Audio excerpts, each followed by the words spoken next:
Hey guys, in this video I'm going to show you how to add YouTube to your taskbar so you can open it instantly anytime you want. Let's get started. First, open your web browser. I'll be using Google Chrome, but you can follow along with any browser that supports this feature. Next, go to youtube.com or simply search for YouTube and open the official site.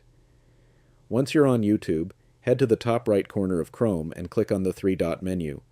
From there, go to Cast, Save, and Share. Then click on Install YouTube.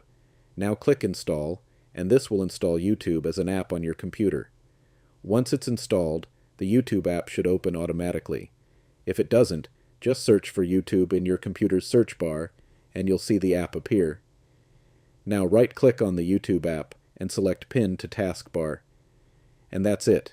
YouTube is now added to your taskbar. From now on, you can open YouTube with just one click, just like a regular app. Super fast and convenient. If this video helped you, drop a like and consider subscribing for more simple and useful tutorials. Thanks for watching, and I'll catch you in the next one.